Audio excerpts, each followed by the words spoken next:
하나님 말씀은 창세기 3장 오늘은 1절 말씀에서부터 7절까지 말씀을 본문 말씀으로 봉독하겠습니다.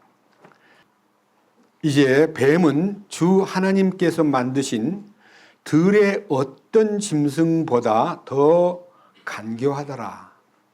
그가 여자에게 이르되 참으로 하나님께서 말씀하시기를 너희는 동산의 모든 나무에서 나는 것을 먹지 말라 하시더냐 하니, 여자가 뱀에게 이르되 우리가 동산의 나무들의 열매는 먹어도 되나 동산 한가운데 있는 나무의 열매에 관하여는 하나님께서 이르시되 너희는 그것을 먹지도 말고 만지지도 말라 너희가 죽을까 염려하노라 하셨느니라 하매, 뱀이 여자에게 이르되 너희가 절대로 죽지 아니하리라. 너희가 그것을 먹는 날에 너희 눈이 열리고 너희가 신들과 같이 되어 선악을 알 줄을 하나님이 아시느니라 하니라. 여자가 보니 그 나무가 먹기에 좋고 눈으로 보기에 아름다우며 사람을 지혜롭게 할 만큼 탐스러운 나무이므로 그녀가 그 나무의 열매를 따서 먹고 자기와 함께한 자기 남편에게도 주매 그가 먹으니라. 그들 두 사람의 눈이 열림에 그들이 자기들이 벗은 줄을 알고는 무화과나무 잎을 함께 엮어 자기들을 위해 앞치마를 만들었더라. 7절까지 말씀을 읽었습니다. 기도드리겠습니다. 사랑과 은혜가 풍성하신 우리 주님, 우리를 구원하시기 위하여 영원한 죄악 가운데 빠져서 허덕이는 인생들을 위해 세상에 오셔서 친히 십자가를 통해서 인간이 받아야 될 형벌을 대신 받으시고 그 일로 인하여 예수님께서 우리 모든 인류를 죄 가운데서 구원해 주시고 부활의 능력으로 우리를 거듭나게 하시고, 그리고 그분이 승천하신 놀라운 사건으로 인하여 우리들도 주님과 함께 승천의 자리에 앉혀주셔서 우리를 이 땅에 사는 동안 거룩한 상속유업을 받기에 합당한 자가 되게 하기 위한 훈련을 받게 하신 주님께 감사드립니다. 오늘은 창세기 3장 1절부터 7절까지의 말씀을 읽었습니다. 이 말씀은 인류가 최초로 사탄에게 속임을 당하여 선악과를 따먹고 그들이 비참하게 에덴 동산에서 쫓겨나고 그 이후에 인간들은 말로 다 못할 고생과 수고와 슬픔과 그리고 말할 수 없는 절망의 구렁텅이에서 싸울 수밖에 없는 운명에 처해졌는데, 우리를 그런 자리에서 구원해 주시고 이 성경을 통해서 역사를 공부할 수 있고 사탄의 계략을 공부할 수 있는 시간을 주신 주님께 감사드립니다. 오늘도 이 말씀을 통해서 여기 함께 모인 사랑하는 형제 자매들 뿐만 아니라 이 말씀에 접하는 모든 사람들에게 우리에게 꼭 알려주실 하나님 아버지의 뜻과 거룩한 말씀을 열어주셔서 우리로 하여금 하나님께 대하여 충성되고 부끄럽지 않은 삶을 살아갈 수 있도록 이끌어 주시옵소서. 이 시간도 저 홀로 맡겨두지 마시고 주님께서 주장하심으로써 우리 모든 형제 자매들에게 이 거룩한 말씀에 동참하고 함께 공유함으로 주님이 기뻐하는 참된 영광스러운 하나님의 하늘에 속한 시민권자를 소유한 사람답게 살아갈 수 있도록 이끄시옵소서. 우리 주 예수 그리스도의 이름으로 기도드렸습니다. 아멘. 오늘 제가 지금 읽은 이 창세기 3장 1절에서부터 7절까지 내용은요, 제가 지금 각도를 좀 달리해서 여러분들에게 문제를 제시하려고 합니다. 먼저 창세기 3장 1절부터 본문 말씀을 읽으면서 여러분 앞에 문제 제기를 하겠습니다. 3장 1절, 이제 뱀은 주 하나님께서 만드신 들의 어떤 짐승보다 더 간교하더라. 그가 여자에게 이르되 참으로 하나님께서 말씀하시기를 너희는 동산의 모든 나무에서 나는 것을 먹지 말라 하시더냐 하니 여자가 뱀에게 이르되 우리가 동산의 나무들의 열매는 먹어도 되나 동산 한가운데 있는 나무의 열매에 관하여는 하나님께서 이르시되 너희가 그것을 먹지도 말고 만지지도 말라 너희가 죽을까 염려하노라 하셨느니라 하매 뱀이 여자에게 이르되 너희가 절대로 죽지 아니하리라 너희가 그것을 먹는 날에 너희 눈이 열리고 너희가 신들과 같이 되어 선악을 알 줄을 하나님이 아시느니라 하니라. 5절까지 읽었습니다. 저는 여기에서 여러분들 앞에 제시하고 싶은 질문은요, 말하는 뱀이 있느냐는 거예요. 뱀이 말할 수 있느냐는 거예요. 아니, 사람 말고 어떤 짐승하고 사람이 대화가 가능한가? 여러분들이 혹시 뭐 앵무새하고도 말이 통하던데요? 이렇게 해서 여러 가지 방법으로 추리를 할 수 있지만은요, 뱀이 말을 한다는 것에 대해서 뱀이 어떻게 말을 하는가? 이 부분을 여러분들이 그냥 자연 속에 있는 짐승 중에 하나인 뱀의 얘기냐, 아니면 그 뱀을 통해서 누군가가 뒤에서 조절하고 말하는 어떤 존재가 숨어 있지 않는가 하는 것을 제안함으로써 말하는 뱀에 대한 얘기를 얘기하려고 합니다. 말하는 뱀. 성경 어디를 봐도요, 여러분들 에덴 동산에서 아담과 하와가 뱀하고 얘기를 했다는 얘기가 이게 정말 합당한 얘기냐? 아니, 이게 어떻게 뱀하고 사람하고 대화가 되느냐? 어떻게 뱀이 얘기하는 거를 사람이 듣고, 여러분 뱀의 구조를 한번 생각해 보세요. 성경에 짐승이 말했다는 얘기는 딱 한 군데, 민수기에 발람이 데리고 늘 여행을 다녔던 나귀가 입을 열어요. 발람이 하나님의 명령을 따라서 움직이지 않고 자기 욕심에 따라서 발락의 유혹을 받아서 하나님이 원하지 않는 길을 가려고 할 때 좁은 길을 걸어가지 나귀를 타고 가는데 나귀가 자꾸만 몸을 비틀고 뒤로 뒷걸음질하기 때문에 이 발람이 나귀를 막 강하게 3번 때리는 거예요. 3번 맞고 너무너무 아픈 나귀가 주인님 왜 저를 때리세요? 이렇게 말을 하는 거예요. 그러니까 너 왜 내 말을 안 듣고 왜 그렇게 비틀거리고 안 가니? 주인님 저 앞을 똑바로 보세요 하고 똑바로 보니까 천사가 칼을 들고 서 있는 거예요. 그 순간 천사가 이렇게 얘기합니다. 발람, 만약 나귀가 주춤거리고 계속 뒷발질해서 너가 안 죽었지, 계속 전진했으면 넌 죽었어. 너가 나귀 때문에 산 거야. 이렇게 해서 나귀와 발람이 대화하는 얘기가 나옵니다. 그런데요, D.L. 무디가요, 지금으로부터 한 200년 전이에요. D.L. 무디가 설교를 할 때 나귀가 말하고 발람하고 대화했다는 얘기를 전하고 있을 때에 동물학자 가운데 동물을 연구하고 구조를 연구하는 학자가 선생님 잠깐 질문하겠습니다. 제가 아무리 봐도 나귀는 입의 구조가 말할 입이 아닙니다. 입의 구조가 말을 할 수 있는 입이 아니라는 거예요. 그러니까 그 얼마나 난처한 질문이에요. 입이 말할 수 있는 입이 아니라는 거예요. 근데 어떻게 나귀가 말을 한다고 그러십니까? 하니까 D.L. 무디가 이렇게 대답을 했더래요. 선생님이 나귀를 한 마리 만들어 보세요. 그럼 제가 말을 시키겠습니다. 그러면서 여러분 그 말이 뭔 말이에요? 나귀를 만들어 보세요. 그러면 제가 말을 시킬게요. 이 말은 나귀를 만드신 분께서 나귀를 통해서 어떻게 말할 수 없겠느냐 하신 대답을 함으로써 그 똑똑하게 여기던 설교 도중에 막 손을 들고 선생님의 말을 제재했던 그 동물학자가 말을 더 이상 못하고 대답을 못했다는 기록이 있습니다.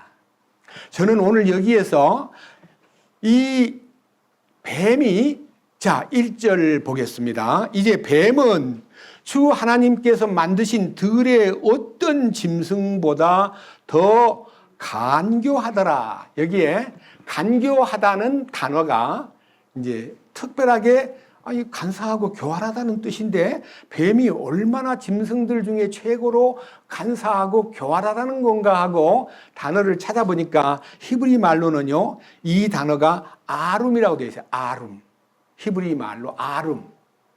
그리고 이 단어가 영어로 번역한 단어에는요, 대부분 다 이 아룸이라는 단어는요, 프루던 혹은 클랩티 혹은 subtile 이렇게 되어 있어요.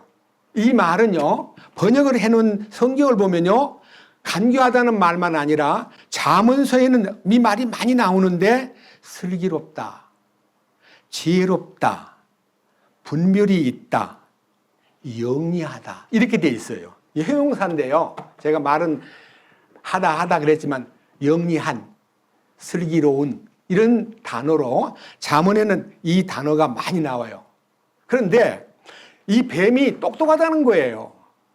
똑똑해요. 지금 우리가 생각하는 땅에 기어다니는 뱀 말고 형상은 모르는데 배로 기어다니는 것은 저주받은 이후의 상태지만 전에는 틀림없이 걸어다니는 뱀이었습니다. 최초에는. 그런데 이 간교하다가 슬기롭다는 말을 좀 더 성경적으로 이제 들어가 보면, 신약 성경에 들어가 보면요, 헬라 말로는요, 이 단어가 프로니모스라고 되어 있어요. 프로니모스. 똑같은 이 똑똑하다, 현명하다, 슬기롭다 하는 말이 있는데 이 말을 마태복음 25장에 가보면요, 10처녀 비유 가운데 5처녀는 슬기롭다는 그 얘기가 조금 전에 뱀에게 이 말했던 아름, 히브리 말로는 아름, 헬라 말로는 프로니모스라고 되어 있는데 거기에 대부분 단어가 wise, 현명하다, 지혜롭다, 똑똑하다, 그 다음에 분별력이 있다, 슬기롭다 이렇게 되어 있어요.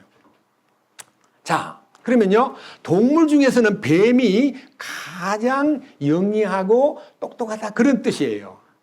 그런데 여러분, 우리 인간도요, 사람들 중에 예수 믿지 않은 사람들 중에 참 똑똑하고 영리한 사람 많아요. 공부도 잘하고 굉장히 참 이렇게 센시티브하고 아주 대단한 인물들이 있어요. 그런데 그 사람이 사탄에게 쓰임을 받으면 그 지혜와 똑똑한 것이 악한 것으로 개발이 되고 성령에 붙잡혀 가지고 하나님께로 쓰임을 받으면 굉장히 아름답게 쓰여요. 그러니까 아무리 똑똑해도 하나님이 돌보지 않으면 사탄에게 끌려갈 수밖에 없다는 거하고, 또 아무리 미련하고 아무리 사람들 보기에 천하게 보여도 사탄에게 취급을 받으면은 정말 천한 인간이 되어버리고 성령의 인도를 받고 성령의 지혜를 공급받으면 그 미련한 것이 탁 껍질을 벗고 새롭게 창조적인 지혜를 갖게 된다는 것을 대전제로 해가지고 여기 계신 여러분들에게 이 뱀이 무엇인가를 이제 성경적으로 규명을 한번 해보겠습니다.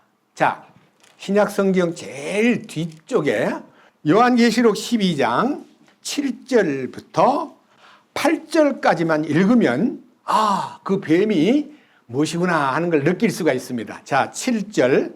하늘에 전쟁이 있더라. 미가엘과 그의 천사들이 용과 싸우매 용과 그의 천사들도 싸우나 이기지 못하고 또 하늘에서 자기들의 처소를 더 이상 찾지 못하더라. 그 큰 용, 즉 저 옛뱀, 그 옛뱀, 창세기에 나오는 옛뱀, 곧 마귀라고도 하고 사단이라고도 하며 온 세상을 속이는 자가 내쫓기더라. 여기에 뱀을 용에다가 비교하고 마귀라고도 하고 사탄이라고 한다라고 하는 말을 들으면 그 뱀이 말하는 것은 뱀의 입에서 나온 말이 아니라 사탄이 그 뱀 속에 들어가 가지고 말을 했다는 뜻이구나, 그런 생각을 가져야 됩니다. 또 좀 넘겨보세요. 요한계시록 20장 두 개 다 크로스 체크 하겠습니다. 1절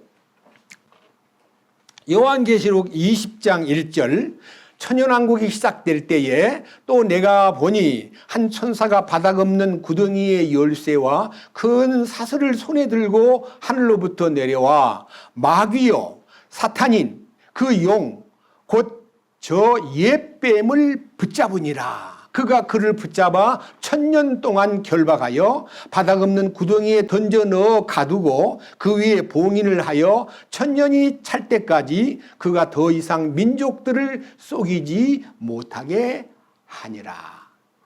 여기에 마귀가 바로 사탄을 말하고 영을 말하고 저 옛뱀을 얘기하는구나. 이게 아담을, 하와를 선악과를 따먹게 만들어가지고 인류를 저주 가운데로 몰아붙인 이 영리하고 똑똑하고 지혜롭게 느끼는 짐승인 뱀이 사탄에 의해서 이렇게 사용되었구나 하는 것을 느낌으로써 뱀의 얘기가 사실은 껍데기는 뱀이 말했다고 말할지 몰라도 속에는 사탄이 뱀 속에서 말을 해가지고 인간하고 대화를 했구나. 그러면요, 그럼 사탄은 말할 수 있는가 하는 거, 사탄, 마귀는 어떻게 하나님과의 관계에서, 인간과의 관계에서 마귀가 말한 장면을 욥기 1장에서 보겠습니다. 자, 욥기 1장. 역사 공부를 조금 하겠습니다. 언어를 통해서 사탄이 인간에게 접촉하는 그 내용들이 이렇게 기록되어 있습니다. 욥기 1장 6절을 읽겠습니다. 자세하게 들어보세요. 이제 하루는 하나님의 아들들이 자기를 주 앞에 보이려고 왔는데 사탄도 그들 가운데 오니라. 주께서 사탄에게 이르시되 네가 어디에서 오느냐 하시니 이에 사탄이 주께 대답하여 이르되 땅에서 여기저기 다니고 또 그 안에서 위아래로 거닐다가 오나이다 하매 주께서 사탄에게 이르시되 네가 내 종 욥을 깊이 살펴보았느냐? 그와 같이 완전하고 곧바르며 하나님을 두려워하고 악을 멀리하는 자가 땅에 없느니라 하시니라. 이에 사탄이 주께 응답하여 이르되 욥이 까닭 없이 하나님을 두려워하나이까? 주께서 그와 그의 집과 그의 모든 소유를 사방에서 울타리로 두르지 아니하셨나이까? 주께서 그의 손이 하는 일에 복을 주시니 그 땅에서 그의 재산이 불어났나이다. 그러나 이제 주의 손을 내미사 그의 모든 소유를 대소서. 그리하시면 그가 주의 얼굴 앞에서 주를 저주하리이다 하매 주께서 사탄에게 이르시되 보라 그의 모든 소유가 내 권능 안에 있거니와 다만 그에게는 내 손을 내밀지 말라 하시니 이에 사탄이 주 앞에서 물러가더라. 그러니까 하나님이 사탄하고 얘기를 하고 있는 거예요. 자, 사탄이 하나님과 대화를 하는 장면을 욥기 1장에서 보았습니다. 그 다음 2장 1절 또 하루는 하나님의 아들들이 자기를 주 앞에 보이려고 왔는데 사탄도 그들 가운데서 주 앞에 자기를 보이니라. 주께서 사탄에게 이르시되 네가 어디에서 오느냐 하시니 사탄이 주께 대답하여 이르되 땅에서 여기저기 다니고 그 안에서 위아래로 거닐다가 오나이다 하매 주께서 사탄에게 이르시되 네가 내 종 욥을 깊이 살펴보았느냐? 그와 같이 완전하고 곧바르며 하나님을 두려워하고 악을 멀리하는 자가 땅에 없느니라. 네가 나를 움직여 그를 치게 하고 까닭 없이 그를 멸하게 하려 하였으되 그가 여전히 자기의 순전함을 굳게 지키고 있도다. 자, 사탄이 욥을 볼 때 하나님을 믿고 두려워 하나님을 경외하고 하나님 앞에 흠없이 살아가는 그 모습이야말로 하나님이 그에게 부귀 영화를 주시고 너무 잘 살게 하니까 하나님을 따르는 거 아닙니까? 그리고 그에게 만약 재산을 다 몰수해버리고 그에게 많은 소유를 뺏어가면 그 입에서 당장 하나님을 저주할 겁니다 하니까 너 가서 해봐. 그 대신 몸에는 손대지 말고 그의 재산과 그의 소유를 다 걷어버려. 했을 때 1장 전체를 보면요. 욥이 한꺼번에 그냥 재산이 다 탈취를 당하고 망해버리고 한꺼번에 10남매가 죽어버려요.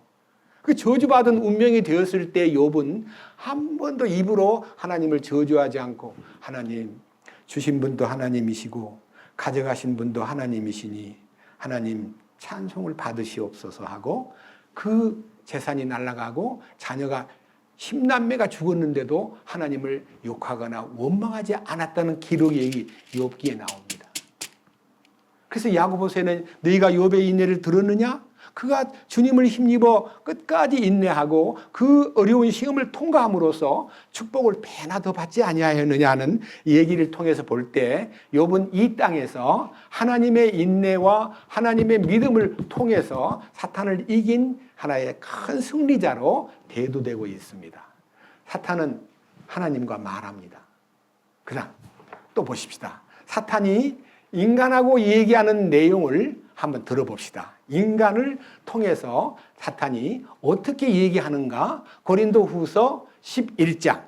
자, 신약 성경 고린도후서 11장입니다.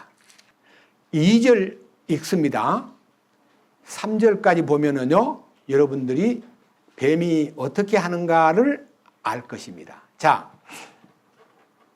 고린도후서 11장 2절. 내가 하나님께 속한 질투로 너희에 대하여 질투하노니 이는 내가 너희를 순결한 처녀로 그리스도께 드리기 위해 한 남편에게 너희를 정원시켰기 때문이라. 이 정원시켰다는 말은요, 약혼자가 되게 했다는 뜻이에요. 중매를 해가지고 이제 복음을 통해서 예수님하고 우리하고 중매가 된, 그러니까요, 예수님은 신랑이 되고 우리가 신부가 되는 축복을요, 이 복음을 통해 알려주었다는 거예요.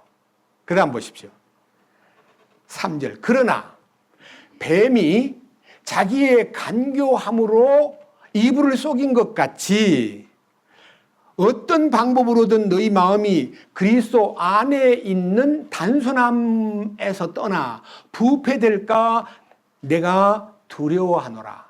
여러분, 예수님과 우리와의 관계에서 가장 놀라운 복음은요, 많은 말을 동원하지 않아도 종교개혁자 말틴 루터 이후에요, 많은 프로테스탄티즘 속에 숨어있는 비밀스러운 단어가 오직 예수, 오직 말씀, 오직 믿음, 오직 성령, 이것밖에 없다는 거예요. 여러분, 우리가 오직 only Jesus, 우리 교회의 이름을 일부러 찬송같이 보세요. only Jesus, 오직 예수. 저는 이거를요, 이 모임이 시작되기 전에 주님께 기도하다가 받은 말씀이에요. 오직 예수. 그러니까요, 오직 예수라는 말은요, 그 다음 4절에 다 나와요.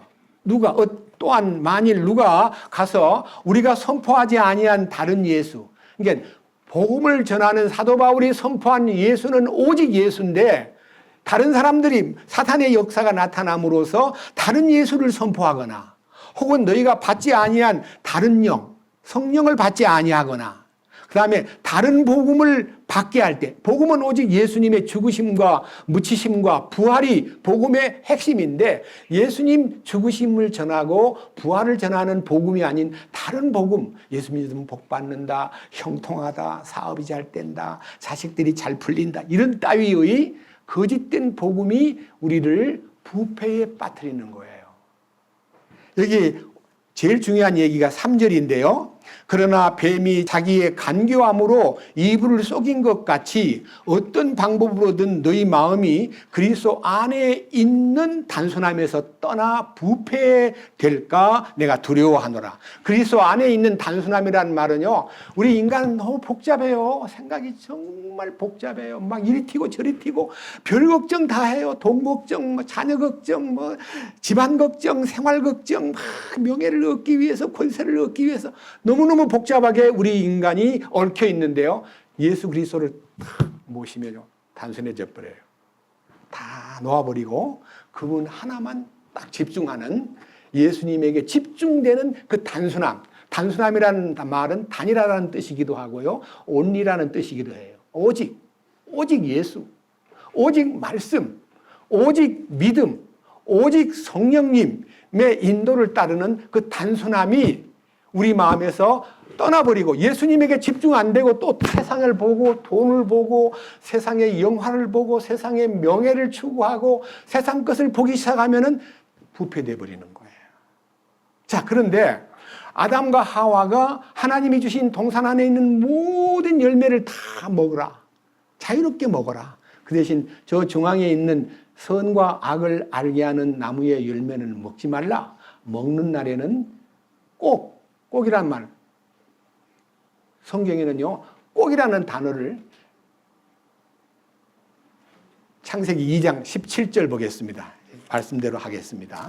창세기 2장 17절, 16절과 17절을 보면 하나님이 인간 아담과 하와에게 주신 동산에 있는 모든 것을 네 마음대로 다 따먹고 그 다음에 선악을 알게 하는 나무에서 나는 것은 먹지 말라. 그 나무에서 나는 것을 먹는 날에는 네가 반드시 꼭 죽으리라. 이렇게 얘기했어요. 다시 한번 읽어보겠습니다. 16절. 주 하나님께서 남자에게 명령하여 이르시되 동산의 모든 나무에서 나는 것은 네가 마음대로 먹어도 되나 선악을 알게 하는 나무에서 나는 것은 먹지 말라. 그 나무에서 나는 것을 먹는 날에는 네가 반드시 죽으리라 하시니라. 여기에 동산에 있는 모든 열매를 네 마음대로 따먹는다. 그 대신 저 중앙에 있는 저 선과 악을 알게 하는 나무 열매는 먹으면 안 된다. 먹으면 죽어. 반드시 죽어. 이렇게 명령을 내렸는데, 자, 사탄이 뱀에게 이제 소위 말하는 충동질을 해가지고 여자를 향해서 하나님이 질문하는 것 자체가 이상한 질문을 해요. 들어보세요. 3장 1절. 이제 뱀은 주 하나님께서 만드신 들의 어떤 짐승보다 더 간교하더라. 그가 여자에게 이르되 참으로 하나님께서 말씀하시기를 너희는 동산의 모든 나무에서 나는 것을 먹지 말라 하시느냐. 먹지 말란 말 안 했어요. 먹으라 그랬어요. 그러니까 벌써 하나님의 말씀을 부정적인 측면에서 먹으라는 말하고 먹지 말라는 말하고는 다르잖아요. 그러니까 말을 다르게 만들어가지고 딱 주입을 시키니까 그 다음 뭐라 그래요? 2절. 여자가 대답을 해요.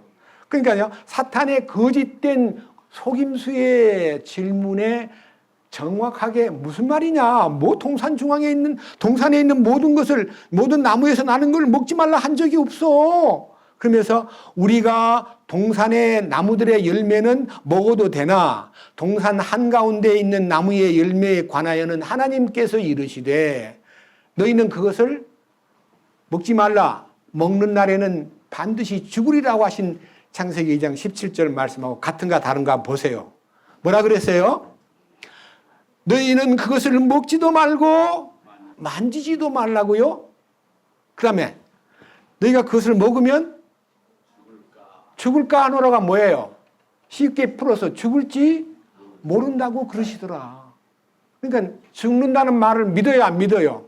먹으면 죽을까 하노라, 죽을지 모른다고 하시더라고 하나님 말씀을 변개시켜가지고 마귀한테 딱 제시하니까 마귀가요, 아, 이때구나. 찬스를 딱 잡고요. 그 다음 그 여자에게 뭐라고 얘기합니까? 들어보세요. 4절. 뱀이 여자에게 이르되 너희가 절대로 죽지 아니하리라. 하나님 말씀하고 완전히 반대말로 절대로 안 죽어. 니들이 그걸 먹으면 어떻게 될까 봐 죽는 게 아니고 이거야. 5절. 너희가 그 열매를 따먹는 날에 너희 눈도 열리고 너희가 신들과 같이 되어, 여기 개혁성경에는 신들이라고 안 돼 있고 하나님처럼 되어. 하나님처럼 되어. 하나님처럼 되어. 신들과 같이 되어 선악을 알 줄을 하나님이 아시기 때문에 먹지 말라고 한 거야. 하나님처럼 될까봐 먹지 말라고 한 거야. 하나님처럼 되면 안 되거든. 이 말은요, 이사야 14장에 보면요, 사탄이 하나님의 보좌를 탐내고 하나님의 자리와 권위를 탐내다가 하나님 영광스러운 사역의 위치에서 쫓겨나가지고 세상에 지금 떨어진 거거든요. 사탄의 원래 꿈이 하나님처럼 되는 거예요. 그러니까요, 인간 아담과 하와에게 네가 이것을 먹으면 하나님처럼 될까 봐 못 먹게 한 거야. 먹으면 눈도 밝아지고 대단한 사람이 되는 거야. 이렇게 말함으로써 여자가 그 말이 딱 입력이 되니까요, 입력되는 순간에 그 여자의 마음속에서 그 열매를 보는 순간에 세 가지가 보이는 거예요. 보세요. 6절. 여자가 보니 그 말을 믿은 거야. 절대로 안 죽어. 하나님처럼 된단 말이야. 눈이 밝아진다고 그랬어. 이런 말을 듣는 순간에 여자가 그 나무를 보는 순간에 세 가지. 첫째, 뭐라 그랬어요? 먹기에 좋고 눈으로 보기에 아름다우며, 셋째, 그 다음에 뭐래? 사람이 지혜롭게 할 만큼 탐스러운 나무로 보이는지라. 세 가지가 보이는 거예요. 이게 육체의 정욕이 먹기에 좋고요. 안목의 정력이 보기 아름답고, 그 다음에 인생의 자랑, 뭐예요? 예? 그걸 먹으면 지혜롭게 할 만큼 탐스럽게 보이는 나무인지라 그냥 즉각 따먹는 거예요. 그리고 그 따가지고 남편에게도 줌으로써 남편도 먹었어요. 이런 비참한 역사가 사실은 여러분들이 지금 이 일에 대해서 얘기할 때에 아까 제가 뱀이 말하는 뱀이 따로 있는 게 아니라 사탄이 그 뱀 속에서 사람에게 말씀을 전혀 엉뚱한 곳으로 끌어가가지고 이 선과 악을 알게 하는 지식의 열매를 따먹게 만드는 이 작업을 하기 위해서 다시 고린도후서 11장으로 여러분들을 안내합니다. 고린도후서 11장 아까 보던 성경에서 조금 뒤로 가가지고 자 고린도후서 11장 13절부터 15절까지 읽으면 3절에 뱀이 자기의 간교함으로 이불을 속인 것 같이 어떤 방법으로든 너희 마음이 그리스도 안에 있는 단순함에서 떠나 부패될까 내가 두려워하노라. 그리고 사탄이 내민 4절에 적용을 시키면요, 다른 예수, 다른 영, 다른 복음을 전하는 겁니다.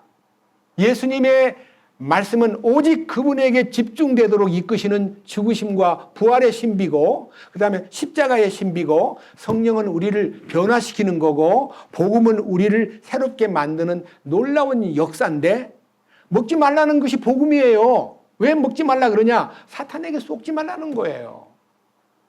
선악과를 만드신 하나님께 대해서 불평하는 인간들 다 좋은 거 만들어 놓고 왜 그거 한 가지 나쁜 걸 만들어 가지고 이 인간을 비참하게 만들었을까 하는 것은요, 인간은 하나님이 주신 가장 큰 패스해야 될, 통과해야 될 제목은 마귀를 이겨야 돼요. 다른 복음을 이겨야 돼요. 다른 예수를 이겨야 돼요. 다른 사탄의 영을 거절해야 돼요. 그런데 이 다른 것을 갖고 들어온 사탄의 역사가 어떻게 사람을 꼬드기고 속이느냐 하는 것이 13절 말씀이에요.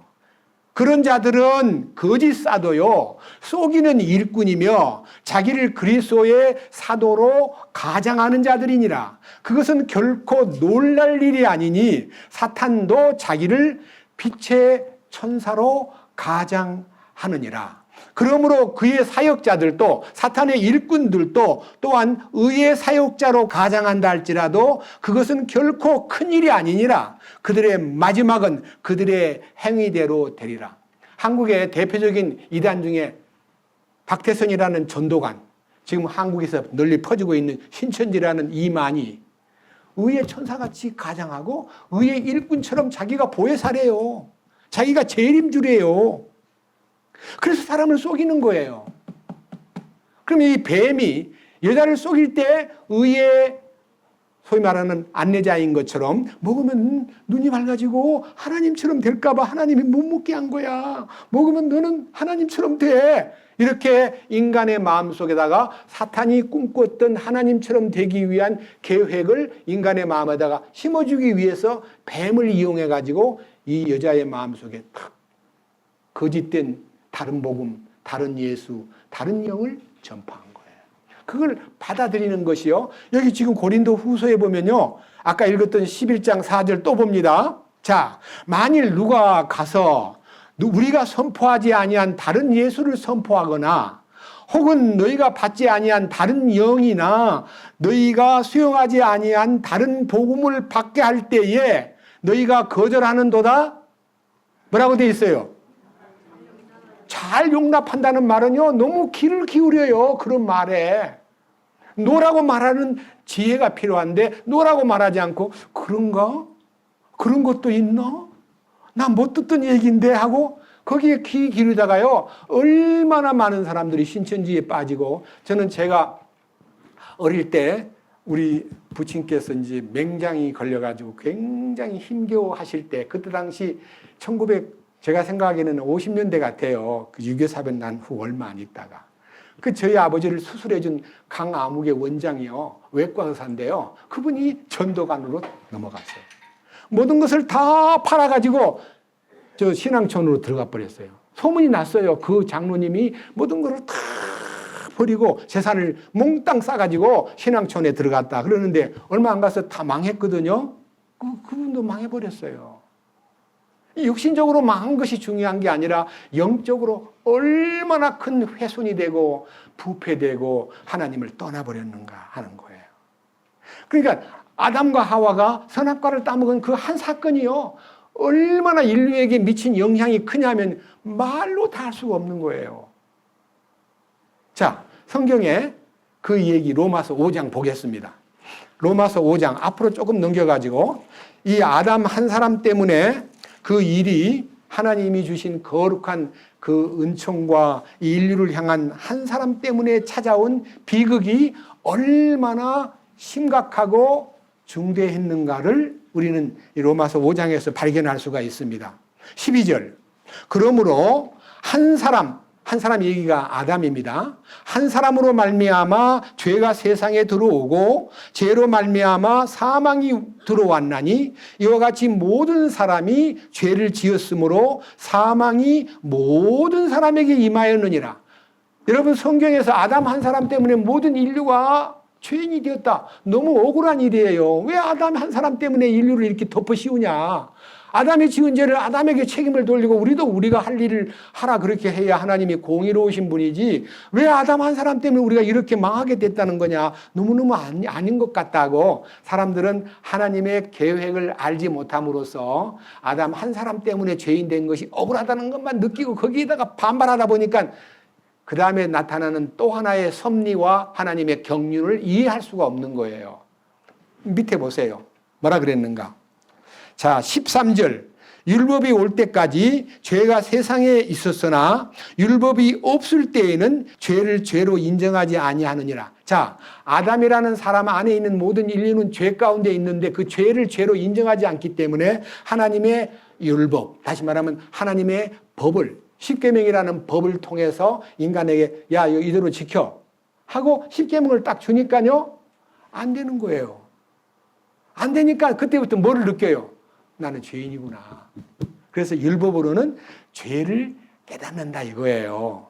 자, 여기서 단계가요, 아담 한 사람 때문에 죄인이 되었다. 그런데 이 죄인인 줄 모르고 살고 있던 사람이 율법을 통해서 죄가 발견되었다. 그러면 거기에서 이 죄를 해결하기 위해서 어디로 가야 되느냐 하는 길을 찾게 되는데 그것이 14절이에요.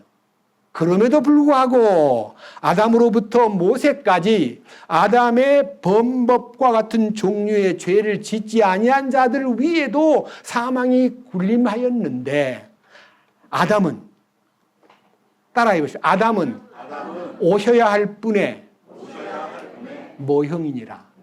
아담이 둘이 있는 거예요. 첫째 아담은 인간을 죄 가운데 빠뜨린 아담이고, 마지막 아담은 그 인간의 모든 문제를 책임져주는 아담, 예수님이에요. 마지막 아담. 이 첫째 아담은 죄를 지어가지고 인간에게 죄를 덮어 씌운 아주 저주받을 인간이고요. 마지막 아담은 아담 안에 있는 모든 죄를 다 책임지고 짊어져가지고 우리 인간을 모두 다 의인 만드는 분이에요. 예수님 한 분 때문에 의인되는 것을 아담 한 분 때문에 죄인된 것 같은 공식을 만든 것이 하나님이셔요. 이해하시겠어요? 그러니까 무조건 아담 안에 있으면서 이 쪼그라지고 말로 다 못할 인생의 상태를 원망만 할 게 아니라 돌이켜서 내가 죄인입니다라고 마음만 먹으면 그 죄를 해결해 주신 예수님이 다가온다 이거예요. 그 다음 보세요. 이제 쭉 그 얘기가 15절부터 21절까지 쭉 나와 있는데요. 오늘은 포인트가 이 핵심이 둘째 아담에 대한 얘기가 아니고 첫째 아담에 대한 얘기이기 때문에 간략하게 말씀을 드리고 여러분들이 마음에서 이게 풀리는구나. 그렇구나. 아담 한 사람 때문에 죄인된 이 운명이 하나님의 결정이라면 하나님이 해결의 길을 마련해 놓고 하나님의 의를 되찾는, 회복되는 축복이 예수님을 통해서 일어나는구나. 그거를 발견하라는 거예요. 다시 봅니다. 15절. 그러나 거저 주시는 이 선물은 아담 때문에 죄인이 된 것도 일종의 선물이에요.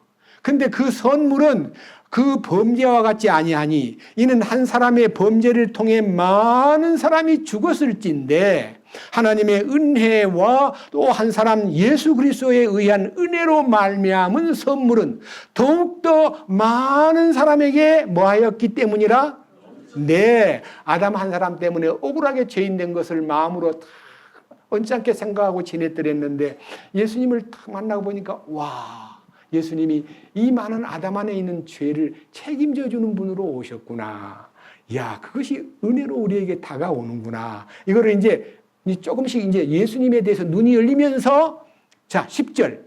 또 이 선물은 죄 지은 한 사람으로 말미암아 이루어진 것 같지 아니하니 이는 한 사람으로 말미암은 심판은 정죄에 이르렀으나 아담 한 사람 때문에 우리가 정죄받은 죄인이 되었으나 많은 범죄로 인한 이 거저 주시는 선물은 칭의에 이르기 때문이라. 예수님 때문에 의인이 아무것도 안 했는데 죄인 된 것이 억울하다고 생각했는데 예수님 때문에 우리가 억울하게 의인이 되는 거예요.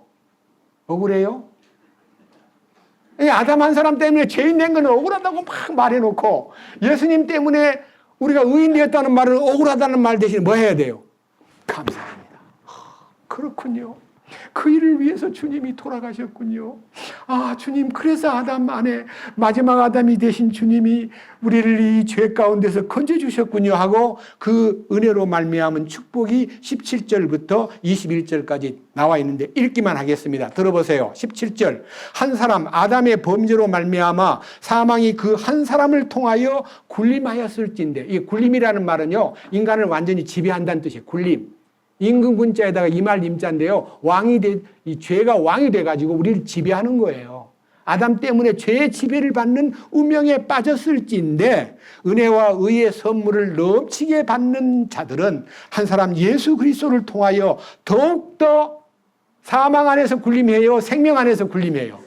야, 놀라운 얘기예요. 아담 한 사람 때문에 억울하게 막 죄인 된 것을 슬퍼하면서 원망을 했는데 예수님 때문에 의의 왕이 내 안에 오시기 위해서 내가 죄의 아담 안에 있는 운명의 나를 집어넣으셨구나. 이걸 하나님이 율법을 통해서 깨닫게 해주시고 죄 가운데 있는 나를 보게 해주심으로써 여러분 뭐 죄를 막 이렇게 헤아리지 않아도 돼요. 죄덩어리예요, 우리는. 죄덩어리. 근데 이 죄덩어리가 한 분 예수 그리스도로 말미암아 거저 주시는 이 선물이 모든 사람에게 임하여 믿는 사람에게 임하는 거예요. 모든 사람에게 임하는 거예요. 여러분 믿는 사람 나만 위해서 예수님 돌아가신 거 아니에요. 모든 사람을 위해서 돌아가셨기 때문에 우리가 믿는 우리 위치에서 그들이 이 놀라운 의의 선물을 모르고 사는 것을 불쌍히 여기고 돌봐야 될 책임을 우리는 더욱더 느껴야 되는 거예요. 아시겠어요? 자, 그 다음 보세요. 자, 놀라운 얘기입니다. 다시 18절부터 봅니다. 그러므로 한 사람의 범죄로 말미암아 심판이 모든 사람에게 임하여 정죄에 이른 것 같이 한 사람의 의로 말미암아 이 거저 주시는 선물이 모든 사람에게 임하여 생명의 칭의에 이르렀나니 한 사람의 불순종으로 말미암아 많은 사람이 죄인인 것 같이 한 사람의 순종으로 말미암아 많은 사람이 뭐가 되리라? 여러분들 의로운 자가 되었어요? 예수님 때문에 의로워진 거예요. 그냥 그 안에만 들어가면 돼요. 근데 아직까지도 아담 안에서 원망만 하고 하나님이 이상해. 선악과를 만들어가지고 그거 따먹은 건 혼자 따먹었는데 왜 우리한테도 죄를 뒤집으시오. 하나님 참 희한한 분이야. 여기에 머물러 있으면 안 되는 거예요. 예수님은 아담은 오실 자의 표상으로 이렇게 하나님의 계획을 세우셨구나. 하나님 감사합니다. 그래서 그 다음 보세요. 20절. 또 율법이 나옵니다. 또한 율법이 들어온 것은 범죄가 넘치게 하려 함이거니와 죄가 넘친 곳에 은혜가 더욱더 넘쳤나니. 여러분 십계명대로 못 사는 것 때문에 막 죄가 너무 많고 내가 안 되는 걸 느끼고 저는 이제 솔직히 저는 초등학교 5학년 때부터 새벽 기도를 다닐 정도로 제가 의지적으로 다닌 게 아니에요. 우리 엄마가 나를 끌고 갔지. 그런데 그러다 보니까 성경에 뭐가 있는가 보다 하고 중학교 2학년 때부터 성경을 보기 시작했는데요. 이제 성경 보고 교회 나가니까 뭘 가르치냐면 십계명을 가르치는 거예요. 십계명을 쫄쫄 외워가지고 이제 하나님께 대한 계명은 내가 믿으려고 하니까 하나님이 봐주겠지 그러고요. 사람한테 대한 부모를 공경하라, 살인하지 말라, 간음하지 말라, 도둑질을 하지 말라, 탐내지 말라, 거짓 증거하지 말라. 이거를 생활 가운데 적용해 보니까 안 되는 거예요. 나는 거짓부릉이에요. 나는 교만덩어리예요. 나는 연약해요. 안 되는 거예요. 나는 속에서 내가 진짜요. 여자를 볼 때도 우리 집사람 만나기 전까지 여자를 쳐다보지도 않았어요. 마귀다 저거는. 나를 공부 못하게 만들고 나를 내 성공을 가로막는 아주 마귀야 하고 고개를 돌리고 살았어요. 증오했어요. 연애 안 했어요. 그럼 죄가 되는 줄 알고 음욕을 품어도 죄가 된다 그러니까. 그래서 예쁜 여자가 보이면 눈을 감고요. 영화 볼 때도 야한 장면이 나오면 눈을 감았어요. 주여 눈의 욕심을 따라 행하지 않게 해주시옵소서. 여러분 제가 영화 보고 있다가요 눈을 딱 감으니까 주님께서 저에게 말씀하셨어요. 네 눈이 네 것이냐? 내가 아니요라는 것을 조금 배웠을 때요 율법으로 너는 네가 네 것이 아니야 내 거야 하는 소유주에 대한 말씀을 듣고 나니까요 네 눈이 네 거냐 하는 질문을 받고 그 다음부터는 극장에 한 번도 안 갔습니다. 죄 짓지 않으려고. 그 야한 장면 나올 때 눈 감았다고 죄가 안 지어지냐. 상상력이 풍부한 내 속에 온갖 것이 막 드글드글 하는데요. 그래서 아예 극장에 가지 않았습니다. 그만큼 철저하게 살려고 그러는데 안 되는 거예요. 왜 안 되느냐? 그 다음 20절 다시 봅니다. 그 율법이 왜 너에게 주어졌느냐 하면은 범죄가 넘치게 하려 함이니 아유 하나님 말씀을 알면 알수록 내가 더 죄인이에요. 더 죄덩어리예요. 더 안 되는 걸 느껴요. 이제 산상보훈을 보다가 마태복음 5장에 보면요.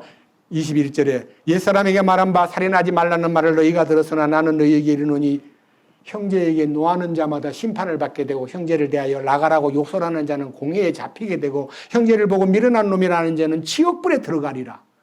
27절 옛사람에게 말한 바 간음하지 말라는 말을 너희가 들었으나 나는 너희에게 이르노니 여자를 보고 음욕을 품는 자마다 마음에 이미 간음하였느니라. 창녀굴에 가지 않고요 여자들을 손을 안 잡았다고 된 게 아니라 내 마음에서 음욕이 막 솟구치는 것이 바로 간음이다. 네 마음에 간음이 꽉 차 있다. 이거를 딱 들으니까 죄가 막 속에 넘치는 거예요. 이게 저의 존재예요. 여기 나와 있잖아요. 20절 또한 율법이 들어온 것은 율법이 네게 주어진 것은 범죄가 넘치게 하려 함이거니와 죄가 넘친 곳에 은혜가 더욱더 넘쳤나니. 그렇습니다. 저는 제 자신의 죄를 회개하기 위해서 목사님한테 찾아가서 어떻게 하면 죄를 깨끗하게 할 수 있습니까? 네 지은 죄를 다 말하라. 그래서 저는요 여러 번 제가 지은 죄를 기억나는 대로 다 읊조리고 주님이 이런 죄를 지었습니다. 저런 죄를 지었습니다. 누구하고 싸웠습니다. 양정국이하고 싸워가지고 그를 막 그냥 이 발꿈치로 등을 찍어가지고 그냥 탁 쓰러지게 만들었습니다. 그리고 그에게 말하기를 네 내 말 안 들으면 죽어. 건방진 놈 하고 제가 그렇게 5학년 때 그렇게 행동한 것을 낱낱이 고하면서 주님 제가 정국이를 그렇게 죽이려고 막 죽을래? 너 죽어볼래? 하고 떠들고 죄를 지었습니다. 부끄럽습니다. 이렇게 이제 낱낱이 죄를 고했는데 용서해 준다는 말을 듣지 못했어요. 한 10번쯤 했는데 안 되더라고요. 그래서 고민해서 그렇게 해도 안 되는 걸 어떻게 하면 좋을까 하고 고민하던 끝에 1966년 11월 25일 날 밤 레위기 13장에 문둥병 환자를 진찰받으러 제사장에 가서 네 몸을 보여줄 것이요 네 몸에 그 문둥병이 머리끝부터 발끝까지 다 퍼져 있으면 그를 정결하다고 진단할 것이고 네 머리에서부터 네 발끝까지 군데 터진 흔적과 상처 입은 고름이 나오는 것이 계속 보이면 그는 부정하다고 진단할지니라. 저는 성경 읽을 때 이건 잘못된 거다. 조금씩 번진 것은 빨리 치료하면 나을 것 같고 모두 퍼지면 죽어야 되는데 죽어야 될 환자 보고는 정결하다 그러고 그 다음에 조금씩 퍼져 있는 사람 보고는 더럽다고 얘기하니까 이건 잘못된 진단이 아닌가라고 의문을 품고 살았더랬는데 그거를요 한 해 두 해가 아니고 약 8년 동안 고민하고 살았어요. 그 성경 보면서 레위기 13장 9절부터 12절까지 내용을 8년 동안 고민하고 읽었어요. 그러면서 그 성경을 30번 이상 읽었습니다. 그래도 해결이 안 돼요. 그런데 어느 날 다시 말하면 1966년 11월 25일 날 밤 저녁 집회 때 어떤 목사님이 레위기 13장 9절부터 13절까지를 봉독하면서 저는 속으로 맨 앞자리에 앉아가지고 성경을 어떻게 저런 걸 읽을까? 저건 잘못된 성경인데 다 퍼진 사람은 죽어야 되는데 정결하다 그러고 좀 덜 퍼진 사람은 더럽다 그러고 그리고 문둥이촌으로 쫓아내버리고 계곡으로 쫓아내버리고 말이 안 돼. 잘못된 진단이야. 의사가 해야지 왜 제쌍이 그걸 진단해? 하고 마음에서요. 여러 번 읽었기 때문에 제가 안다고 생각하고 그 목사님 참 수준이 낮다. 어떻게 레위기 13장을 선택했을까 하고 마음에 의문을 품고 탁 째려보고 있는데요. 그분이 성경을 다 읽어놓고 기도합시다 하고 난 다음에 서론을 탁 꺼내는데 여러분 제가 오늘 이 시간 여러분들에게 문둥병 환자 얘기를 하려고 이거 읽은 거 아닙니다. 성경에 나타나 있는 이 문둥병은 죄의 병입니다. 여러분 문둥병의 다른 이름은요 천형의 병이라고 그래요. 하늘이 형벌을 준 병이라 그래요. 천형의 병. 저 어릴 때 들었어요. 천형. 하나님이 형벌을 내린 병은 죄예요. 죄. 죄의 병. 죄의 병은 의사한테 진단을 받는 게 아니고 제사장이신 예수님 앞에 나가서 네 몸을 다 홀랑 벗고 제 몸을 살펴주십시오. 저는 머리끝부터 발끝까지 다 죄덩어리입니다. 라고 고백할 때 속죄받을 기회가 있고 여기 있잖아요. 여기 나와 있잖아요. 20절. 율법이 들어온 것은 범죄를 넘치게 하려 함이거니와 죄가 넘친 곳에 뭐가 넘쳐요? 죄가 넘친 곳에 은혜가 넘친다 그랬어요. 은혜가 더욱더 넘친다. 이거는요 더욱더라는 단어는요 최상급이에요. 최상급. 그잖아요. 비교급에도요 최상급이 있어요. 예. 영어로는 best예요. best. 예. 여러분 이 은혜가 넘치는 이 순간이 제게 올 줄을 그날 밤 어떻게 알았겠습니까? 죄 얘기라고? 눈이 뚫어지게 그 강사를 쳐다보는데 여러분 우리는 다 죄덩어리입니다. 하나님 앞에 나가서 네 죄가 얼마나 많으냐 물어볼 때에 이렇게 죄 지었습니다. 누구하고 싸웠습니다. 거짓말했습니다. 도둑질했습니다. 컨닝구했습니다. 누구를 미워했습니다. 부모님 말을 잘 안 들었습니다. 탐냈습니다. 이렇게 죄를 헤아리면 부정한 죄인이고요. 주님 머리끝부터 발끝까지 죄밖에 없는데요. 무슨 죄 얘기를 하라는 겁니까? 저는 죄덩어리입니다. 저는 죄가 온몸을 싸고 있습니다. 제 속에는 죄가 가득합니다. 이렇게 죄가 넘치는 것을 느끼면요 속죄의 은혜가 임한다는 거예요. 저는 그날 밤요 이 문둥병 얘기가 아니라 죄에 관한 진단을 예수님에게 가서 받을 때에 네 죄가 얼마나 많으냐 물으면은 나는 머리끝부터 발끝까지 죄밖에 없네요 라고 자기 자신의 죄덩어리임을 시인할 때에 주님의 은총이 그에게 임한다는 것과 그 말씀을 듣는 순간에 저는 그 문둥병 얘기가 제가 참 싫어하던 이상한 얘기로 들었는데 내 모습이었구나. 처음으로 제가 죄덩어리인 것을 알게 되고 그날 밤 저는 집회가 끝난 후에 베드로전서 2장 24절에 친히 나무에 달려 그 몸으로 우리 죄를 담당하셨으니 이는 우리로 하여금 죄에 대하여 죽고 의에 대하여 살게 하려 하심이라. 저가 채찍에 맞음으로 너희가 나음을 입었나니 이제는 너희가 전에는 양과 같이 길을 잃었더니 이제는 너희 혼의 목자와 감독 되신 분에게로 돌아왔느니라. 이 말씀을 통해서 저는 영원한 속죄와 예수 그리스도의 의를 발견함으로써 저는 새 사람이 되었습니다. 너무 감사해요. 그런데 그 축복이 제 속에 이루어진 것은 절반뿐이었어요. 속죄받은 것은 좋았는데 제 자체, 혼이 해결되지 아니함으로 인해서 상당히 긴 시간 동안 시행착오를 겪고 죄를 짓지 않는 줄 알았는데 자꾸 죄가 지어지니까 고민하다가 그 원인이 제 혼이 깨끗해지지 않았다는 것을 알게 됨으로써 다시 성경 안으로 뛰어들어가서 주님이 혼을 깨끗게 해주신 축복에 대해서 눈을 뜨게 됨으로써 여러분 이사야 38장 17절에 이렇게 기록되어 있잖아요.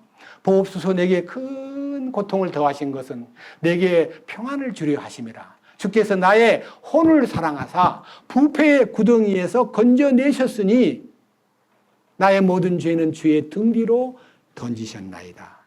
내 혼이 이미 구원되어 있는 것을 발견함으로써 혼의 속죄가 십자가에서 피를 통해서 죄만 깨끗게 하신 게 아니라 혼도 깨끗게 하고 양심도 깨끗하게 하고 우리의 모든 부족한 이 인간의 나약함과 인간의 모든 무분별한 것을 다 주님께서 새롭게 만드는 창조적인 역사가 보혈로 이루어진다는 걸 알았을 때 저는 완전히 뒤집어졌고 제 인생이 바뀌어졌습니다.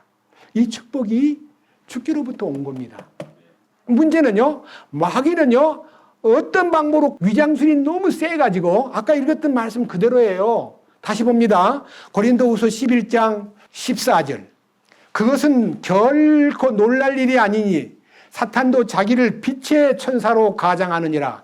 그러므로 그의 사역자들도 또한 의의 사역자로 가장한다 하여도 그것은 결코 큰일이 아니니라. 그들의 마지막은 그들의 행위대로 되리라. 사탄의 일꾼들도 빛의 천사와 의의 사역자로 가장해가지고 사람에게 접근하는데 아까 에덴 동산에서 아담과 하와를 쓰러뜨린 그 뱀은 아주 친절하게 아담과 하와를 이거 먹으면 하나님처럼 될까봐 못 먹게 한 거야. 먹으면 하나님처럼 된단 말이야. 눈도 밝아져. 이렇게 말함으로써 아담과 하와는 그 말을, 그 다른 복음이잖아요. 그 말을 듣고 열매를 따먹었고 그 결과가 인류를 이렇게 비참하게 만들었습니다. 간단한 사건 같아도 그것은 공동 운명을 인류에게 덮어 씌워버린 거예요. 근데 그 하나님의 결정이 하나님의 마음속에 창세 전에 예수 그리스도께서 이 인류를 구원하실 것에 대한 계획이 계셨기 때문에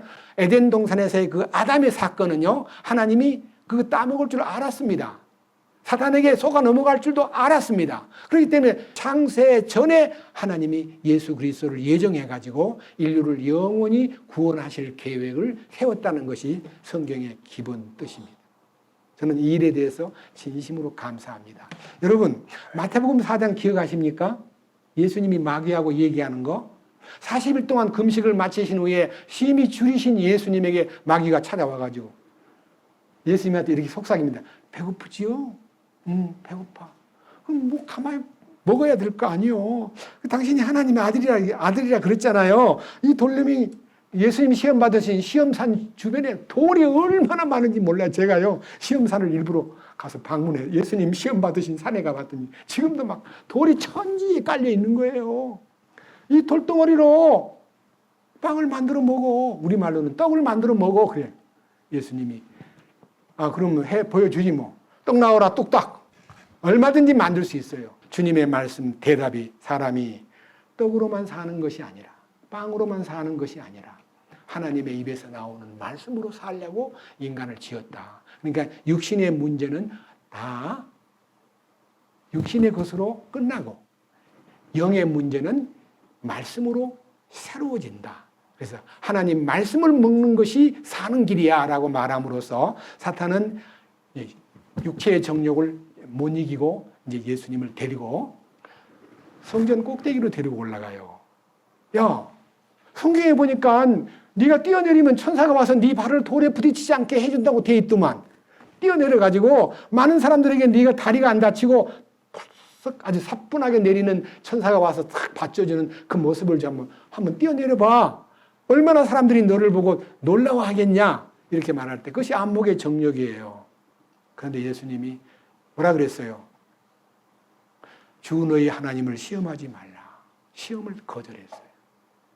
예수님은 실력을 보여주기 위해서 행동으로 보여주는 게 아니라 사탄을 막으신 거예요. 그 다음에 이제 온 천하 영광을 높은 산에 올라가가지고 다 보여주면서 이거를 내가 원하는 자에게 주고 싶은데 이 모든 영광은 내가 넘겨받은 것이므로 나의 원하는 자에게 주고 싶다. 나한테 절만 한번 하면 다 넘겨줄게. 할 때 예수님이 넘겨받은 게 아니라 하나님께 경배하고 그분만 섬기는 것이 우리가 할 일이지 너한테 절하고 이 땅을 이 우주 이 지구의 모든 영광을 내가 되찾고자 하는 마음을 난 너한테 절하고 받지 않겠어 하고 딱 거절했을 때 마귀는 물러갔다 그럽니다.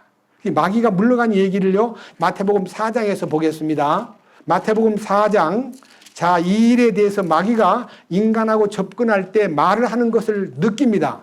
4장 1절 그때 예수님께서 성령의 인도를 받아 마귀에게 시험을 받으러 광야에 들어가사 밤낮으로 40일 동안 금식하시고 그 뒤에 줄이시니라. 시험하는 자가 그분께 나와 이르되 네가 만약 하나님의 아들이거든 명령하여 이 돌들이 빵이 되게 하라 하시거늘 그분께서 응답하여 이르시되 기록된 바 사람이 빵으로만 살 것이 아니요 하나님의 입에서 나오는 모든 말씀으로 살 것이라 하였느니라. 예수님의 대답이 말씀으로 사탄을 물리쳤습니다. 그 다음 보세요. 밑에.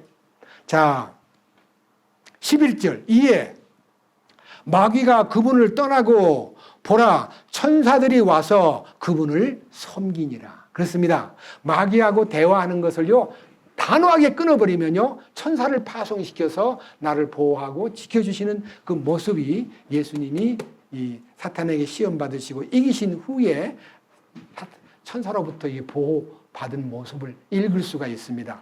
우리는요, 주님이 천사가 우리를 지켜준다는 것을 믿으면요, 사탄에게 속삭이는 어떤 말과 어떤 행동도 우리는 따라가서는 안 됩니다.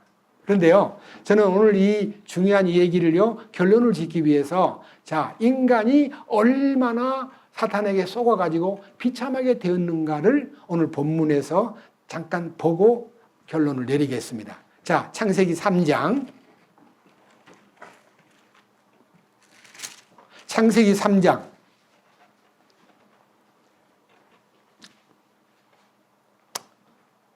2절부터 봅니다. 여자가 뱀에게 이르되 우리가 동산나무의 열매는 먹어도 되나 동산 한가운데 있는 나무의 열매에 관하여는 하나님께서 이르시되 너희는 그것을 먹지도 말고 만지지도 말라 너희가 죽을까 염려하노라 하셨느니라. 여자가요 하나님의 말씀 먹으면 결단코 죽는다. 반드시 죽는다. 이렇게 말씀했는데 여기는 엉터리 없이 먹지도 말고 만지지도 말라. 먹는 날에는 죽을까 하노라. 죽을까 하노라 하셨느니라. 말을 싹 변개시키니까요. 사탄이 아주 순간적으로 탁 침투합니다. 뭐라 그랬어요? 반대말입니다. 4절. 뱀이 여자에게 이르되 너희가 절대로 죽지 아니하리라. 절대 먹으면 죽는 게 아니야. 그럼 5절에 뭐라 그랬어요? 너희가 그것을 먹는 날에는 너희 눈이 열리고 너희가 하나님같이 될까봐 선악을 아는 것을 하나님처럼 될까봐 하나님이 그걸 알기 때문에 못 먹게 한 거야. 하나님처럼 된다는 걸 하나님이 아니까 못 먹게 한 거야. 그럼 먹으면 하나님처럼 돼. 이렇게 말함으로써 인간의 욕망을 마귀의 욕망에다가 다 접붙여가지고 하나님처럼 되기 위해서 우리 인간들은 너무너무 발버둥 치는 거예요. 여러분 제가 여러 번 얘기했습니다. 우리가 아무리 많은 것을 소유해도 많은 욕망을 채우고 소유욕을 만족시켜도 좋은 집을 짓고 부자가 되고 명예도 얻고 권세도 얻고 없는 것 없이 살아도 만족이 없어요. 왜 그럴까요? 하나님처럼 된다는 사탄이 제시한 첫 번째 꿈이 인간 속에 그대로 흐르고 있기 때문에 그 DNA가 흐르고 있기 때문에 하나님처럼 되기 전에는 만족이 없어요. 그런데 우리가요, 아무것도 없어도, 아무것도 가진 것이 없고, 아무것도 이룬 것이 없어도요, 예수님을 만나서 하나님의 자녀가 되면요, 심령이 탁 채워지면서 참된 만족과 행복을 소유할 수 있게 되는 거예요. 근데 그 다음 보세요. 결과가 무엇인가요? 자, 6절. 여자가 보니 그 나무가 먹기에 좋고, 이것이 이제 육체의 정욕입니다. 먹기에 좋고 눈으로 보기에 좋으며 아름다우며 이건 안목의 정욕입니다. 그 다음에 사람을 지혜롭게 할 만큼 탐스러운 나무인지라. 그래서 육신의 자랑, 인간의 자랑, 자기의 자랑거리를 만드는데 자기의 자랑거리가 부족하면요. 자기 힘 좋은 거, 똑똑한 거, 공부 잘한 거, 자기가 뭐 자식 자랑, 뭐 이게 여러 가지 방법으로 자랑거리를 만들어가지고 막 사람들한테 자랑을 펼치는데 그걸로 인간은 만족할 수 없습니다. 그런데 우리는 그런 자랑거리가 하나도 없어도 예수님을 만나면 예수님 한 분만으로 우리는 모든 것이 이루어졌고 우리는 그 안에서 예수님 한 분만 자랑해도 행복한 사람이 되는 것입니다. 밑에 보십시오. 자, 놀랍게도요. 그 열매를 따 먹고 그 나무의 열매를 따서 먹은 후에 자기와 함께한 자기 남편에게도 주매 그도 먹으니라. 아담은요 너무 마음씨가 착한 것 같아요. 하나님이 먹지 말라 먹는 날 네가 정령 죽으리라는 그 명령을 아담에게 내렸는데 여자가 아담한테 물어라도 보고 이거 따먹으면 안 되지요. 이거 하나님이 따먹지 말라 그랬지요. 먹으면 죽는다 그랬지요. 하고 이렇게 대화라도 했으면요 안 먹을 수 있었을 텐데 그냥 마귀 말만 듣고 그냥 안 죽는다는 말을 듣고 따먹고 자기도 먹고 남자에게도 줌으로써 둘 다 같이 먹었어요. 다음 주일날은요 그 둘 다 하나님에게 문책을 받는데 그 문책을 자기 자신의 잘못으로 깨닫고 하나님 명령을 어긴 것이 참 부끄럽습니다. 저를 용서해 주시면 좋겠습니다라고 회개하는 게 아니라 전부 다 미루는 거예요. 책임을 전가시키는 거예요. 너 왜 먹었어? 저 여자가 먹으라 해서 먹었어요. 너 여자 너 왜 먹었어? 저 뱀이 속여서 먹었어요. 전부 다 자기 자신의 책임을 전부 다 여자에게 돌리고 그 다음에 뱀에게 돌리고 책임 전가를 함으로써 그들의 운명이 저주 아래 팍 떨어지게 된 거예요. 여러분 우리가요 우리의 모든 인생의 문제가 크고 작은 문제가 올 때마다 이 책임을 누구한테서 찾아야 돼요? 자기한테서 찾아야 길이 있는데 너무나 뭐라 그래요? 저 사람 때문에, 집사람 때문에, 남편 때문에, 자식 때문에, 돈 때문에, 환경 때문에, 날씨 때문에 별걸 다 핑계를 대가지고요 자기가 책임을 안 지려는 것이 인간이 갖고 있는 너무너무 얄팍한 불행한 모습들입니다. 여러분 이제 우리가 예수님을 믿고 예수님 안에 거한다면 첫째는 단순해야 되고 첫째는 예수님 한 분으로 오직 예수, 오직 말씀, 오직 믿음, 오직 성령 이렇게 오직 그 한 분으로 우리 마음이 딱 질서가 잡히기 시작하면요 그 삶 속에 주님의 공급이 계속 넘칠 거예요. 그래서 여기 오늘 읽은 제일 마지막 7절 그들 두 사람이 눈이 열림에 그들이 자기들의 벗은 것을 알고는 무화과 나무 잎을 엮어 함께 엮어 자기들을 위해 앞치마를 만들었더라. 오늘 이 마지막 얘기인데요. 자기가 눈이 열린 것이 자기가 하나님을 향해서 눈을 열린 게 아니라 자기를 보고 눈이 열린 거예요. 그동안 아담과 하와는 서로 보고 살아도 아무 문제가 안 됐어요. 왜? 사탄의 영이 들어오기 전에는요 상대방이 아유 더럽다, 아유 부끄럽다, 아유 창피하다 이런 마음이 없고요 그냥 사랑스러울 뿐이에요. 그런데요 사탄이 탁 들어오니까요 아유 나도 벗었네, 벗었어, 이거 어떡해. 벗은 걸 알았다는 말은요 부끄러움이 시작된 거예요. 여러분 부끄러운 것은요 죄 때문에 부끄러운 거예요. 여러분 여러분들의 어린아이들을 길러볼 때 느낌이 혹시 없어요?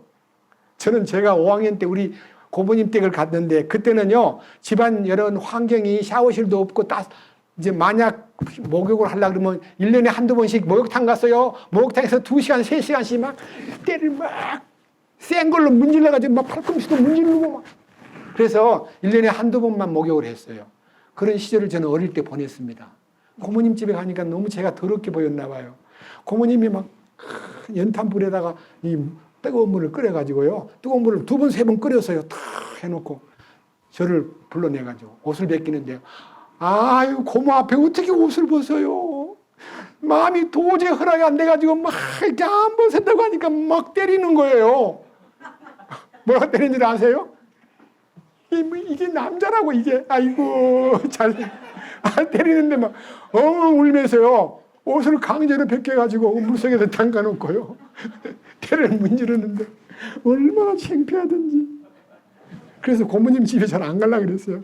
더 목욕시킬까봐. 5학년 때요, 5학년 때. 여러분, 이게 뭐예요? 자기를 느끼면은 남한테 자기를 보여주기 싫은 거예요. 왜? 자기가 뭐예요? 죄인이기 때문에. 이게 지금 아담과 하와가 부끄러워서 무화과 나무 잎을 엮어 자기들이 앞치마를 해 입었다는 이 무화과 나무 잎파랭이는요 인간의 의예요. 인간의 의. 그것은 우리의 옷이기도 하고 여러 가지 방법으로 자기를 가리우는 도구가 꼭 옷으로만 가리는 게 아니라 여러 가지 방법으로 자기를 위장하는 것이 인간이에요. 근데 우리는 우리 옷을 다 벗고요 예수님이 주신 이 마지막 얘기 가운데 가죽옷을 탁 한 벌 입으면요 안심하고 지낼 수가 있어요. 십자가에서 피 흘려서 이룩한 의의 옷을 입기만 하면 부끄러운 것이 탁 사라져버려요. 여러분 이 축복이 우리 기대되는 바이기 때문에 여러분 아담과 하와가 자기 의를 가지고 자기의 부끄러운 모습을 가리려고 한 인류의 양태, 인류가 지금까지 수많은 사람들이 자기를 전부 죄 속에 있는 죄성을 가리고 위선으로 위자가 뭔 말인 줄 아세요? 사람 인변의 하위자예요. 사람이 하는 거 거짓이에요. 거짓으로 자기를 가리는 것이 무화과나무 이파랭이가 거짓이에요. 거짓으로 가렸는데요. 얼마나 오래 가요? 무화과나무 잎을 아침에 해 입었는데 며칠 가요? 아니요. 오후쯤 되면 다 바삭바삭 말라가지고요. 터져버려요. 또 해 입어야 돼요. 그러니까 얼마나 답답해요. 그런데 하나님께서 그 무화과나무 이파랭이로 치마를 해 입은 아담을 위해서 밑에 보세요. 21절. 주 하나님께서 또한 아담과 그의 아내에게 무엇을 만들어 입히셨어요? 가죽옷이 뭘까요? 죽음을 통과한 짐승 가죽, 이 양 가죽이겠죠. 양을 죽여서 피를 흘리고 그 가죽을 잘 이게 소위 말하는 건조시키고 잘 다듬어 가지고 하나님이 옷을 만들어서 두 사람에게 입혀주셨어요. 그 가죽옷은요, 어때요? 평생 가도 안 떨어지잖아요. 무화과나무 잎으로 만든 치마에 비하면 얼마나 고급스러워요. 가죽옷으로 패션을 바꿔주신 거예요. 제가 여러 번 창세기 강해를 하기 전에도 가죽옷의 비밀을 말씀드렸기 때문에 다음번에 이 말씀에 대한 세부적인 내용을 여러분에게 알려드리기로 하고, 오늘은 인간을 속인 사탄의 역사가 얼마나 구체적으로 이렇게 뱀이 입을 열어서 말을 했다가 아니라 뱀 속에 사탄이 들어와 가지고 인간을 이렇게 비참하게 만들고, 그 비참하게 만든 인간들은 어쩔 수 없이 뱀의 지배를 받는, 사탄의 지배를 받는 노예가 되었고, 그 사탄의 지배를 받는 인간들이 갖고 있는 이 약점을요, 마지막 하나 더 보고 마치겠습니다. 고린도전서 15장. 고린도전서 15장. 45절부터 말씀을 49절까지 보면은요, 아하, 이게 인간의 모습이구나. 에덴 동산의 인간과 예수님 안의 인간이 대조가 되어 있기 때문에 우리가 이 말씀을 읽으면서 우리가 주님 안에서 첫사람 아담 안에 사는 나의 운명이 아니라 마지막 아담이신 예수님 안에서 내 운명이 바뀌었구나. 그 다음에 번성에 속한 몸이 영에 속한 몸으로, 흙에 속한 몸이 그 다음에 하늘에 속한 몸으로 바꿔졌구나 하는 이 축복을 여러분이 소유한 채 에덴 동산에서 마귀를 통해서 인간을 벌거벗긴 이 비극이 예수님 안에서 새로워진 축복을 우리가 소유하고 산다는 것이 얼마나 행복한 일인가를 여러분 마음에 간직하시기 바랍니다. 45절. 그러므로 기록된 바 첫사람 아담은 살아있는 혼이 되었더라 함과 같이 마지막 아담은 살려주는 영이 되셨느니라. 그러니까요, 첫사람 아담 안에서는요, 혼만 살아가지고 그냥 인생을 꾸려가고 있는데, 그 마지막 아담으로 오신 예수님이 오셔가지고 우리를 영을 살려가지고 하나님과 연결시켜가지고 하나님과 대화가 되게 하는 운명으로 우리를 바꿨습니다. 지금 세상 사람은 전부 다 살아있는 혼의 활동을 할 뿐이지 영의 활동은 다 끊어져 있습니다. 영이 죽어 있기 때문에. 그래서 요한복음 6장 63절에 살리는 것은 영이니 육은 무익하니라. 내가 너에게 이른 말이 영이요 생명이니라. 영이 살아나야 하나님과 교통이 시작되는 거예요. 그 다음 46절. 그러나 영에 속한 것이 첫째가 아니요 본성에 속한 것이며, 본성에 속한 것이 첫째며 그 뒤에 영에 속한 것이 있나니, 첫째 사람은 땅에서 나서 땅에 속하거니와 둘째 사람은 하늘로부터 나신 주시니라.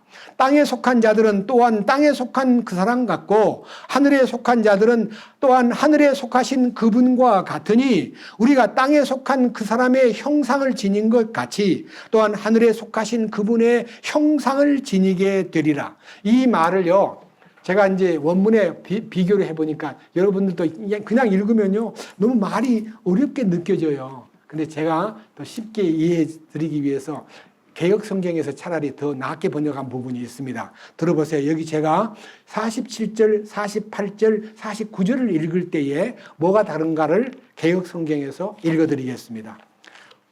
자, 개역 성경 고린도전서 15장 47절입니다. 자세히 비교해 보세요. 첫사람은 땅에서 났으니 흙에 속한 자이거니와 둘째 사람은 하늘에서 나셨느니라. 48절 무릇 흙에 속한 자들은 저 흙에 속한 자와 같고 무릇 하늘에 속한 자들은 저 하늘에 속한 이와 같으니 우리가 흙에 속한 자의 형상을 입은 것 같이 또한 하늘에 속한 이의 형상을 입으리라. 여기에 흙에 속한 자라는 단어가 나오는데요. 제가 헬라어 원문을 보니까요 이렇게 되어 있습니다. 지금 읽었던 이 창세기 2장 7절에 하나님이 아담을 만드실 때 흙을 빚어 아담을 지으시고 라는 그 흙이라는 게 히브리 말로는 코이코스예요. 코이코스가 흙이라는 말도 되고 번역은 더스트라고 되어 있어요. 그 다음에 먼지, 땅이라는 단어도 나와요. earthly. 예, 땅. 그 다음에 made of dust, 먼지로 만들어진 made of dust, 먼지로 우리가요 흙이 먼지잖아요. 흙덩어리. 원래 우리 인간은 흙으로 만들어졌어요. 그런데 지금 여기 읽는 가운데 47절에는 이렇게 되어 있어요. 헬라어 속에서 말씀하신 내용은요, 구약 성경에서는 아담을 만드실 때 아까 제가 헬라어란 말을 바꾸겠습니다. 아까 얘기한 코이코스는요 헬라어고요, 히브리 말로는 아파르인데 아파르란 단어가 똑같이 더스트, 파우더 혹은 어슬리 이렇게 되어 있는데 창세기 2장 7절에 흙으로 사람을 만드시고 그것이 더스트예요. 인간을 존재가 흙이에요. 너는 흙이니 흙으로 돌아가라.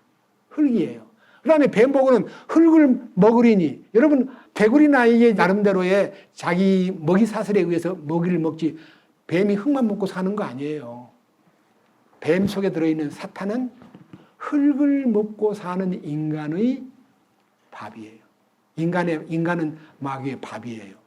공중문세 잡은 자인 마귀는 흙으로 만들어진 인간을 이용해가지고 마음대로 인간을 요리하고 있는 거예요. 여기 지금 고린도서 15장이에요. 자, 47절. 첫째 사람은 땅에서 나서 흙에 속하거니와 둘째 사람은 하늘로부터 나신 주시니라. 흙에 속한 자들은 또한 흙에 속한 그 사람 같고 하늘에 속한 자들은 또한 하늘에 속하신 그분과 같으니 우리가 흙에 속한 그 사람의 형상을 지닌 것 같이 또한 하늘에 속하신 그분의 형상을 지니게 되리라. 우리는 찬송가 125장에서 똑같으리 주님과 똑같으리 하는 것은요, 하늘의 형상이 우리에게 이루어진 것을 말해요. 아담의 형상을 입고 태어난 것은 흙이고요, 사탄의 밥이에요. 그런데 우리는 주님의 형상을 입었기 때문에 주님과 똑같은 몸으로 이제 어떻게 되냐, 51절 이하에 똑같이 된다는 것에 대한 마지막 흙이 변하여 영광스러운 흙이 변하여 영광스러운 형상으로 덧입는 장면을 50절에서부터 이렇게 얘기했습니다. 형제들아, 이에 내가 이것을 말하노니 살과 피는 육체, 살과 피, 혈육.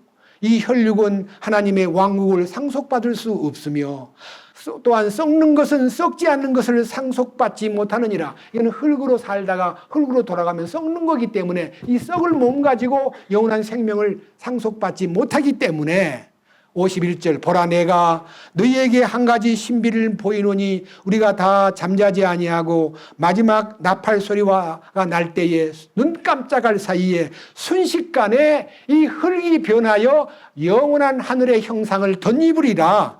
나팔 소리가 나매 죽은 자들이 썩지 아니할 것으로 일어나고 우리가 변화하리니 이 썩을 것이 반드시 썩지 아니함을 입고 이 죽을 것이 반드시 죽지 아니함을 입으리로다. 그리하여 이 썩을 것이 썩지 아니함을 입고 이 죽을 것이 죽지 아니함을 입을 때에는 기록된 말씀처럼 사망이 승리 가운데 삼켜졌도다 하신 말씀이 성취되리라.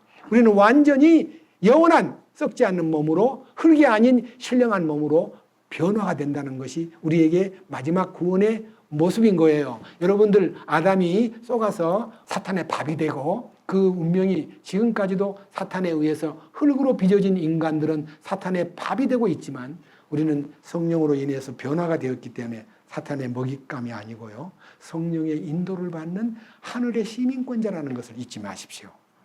주님을 찬양합니다. 주님 감사합니다.